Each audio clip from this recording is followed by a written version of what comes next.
Regione e Istat concludono un protocollo d'intesa di orientamento e sostegno per la spesa dei fondi di coesione 2021-2027. L'intervento di Musumeci. Giuliana Miccichè.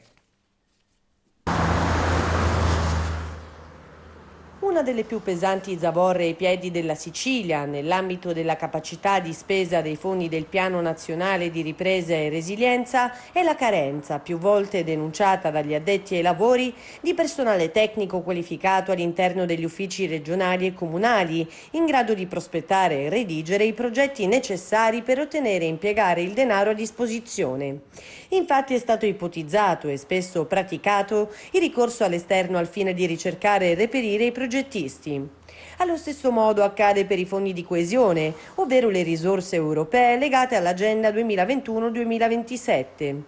Ebbene, ecco l'obiettivo di un protocollo d'intesa siglato dalla Regione siciliana e dall'Istat: fornire agli uffici della Regione e degli enti locali un supporto tecnico e metodologico sulle analisi statistiche sociali, economiche e ambientali utili alla programmazione e alla gestione dei fondi di coesione 2021-2027. Grazie all'intesa siglata con l'Istituto Nazionale di Statistica, sottolinea il presidente della Regione siciliana Nello Musumeci, offriamo agli uffici della Regione un nuovo approccio alla pianificazione e alla spesa delle risorse della politica unitaria di coesione.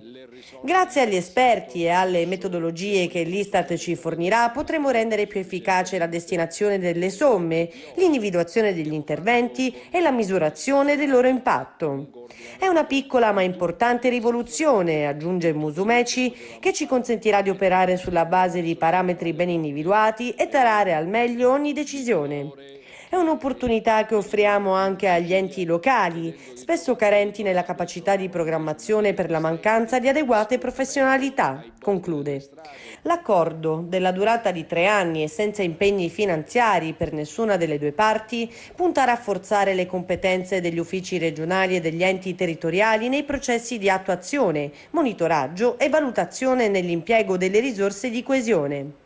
In particolare, grazie al supporto dell'Istat, sarà sviluppato un percorso di analisi delle caratteristiche dei fabbisogni del territorio, su scala regionale o locale, basato su un insieme di indicatori che consentano di definire priorità e piani di azione, di monitorare e valutare i risultati.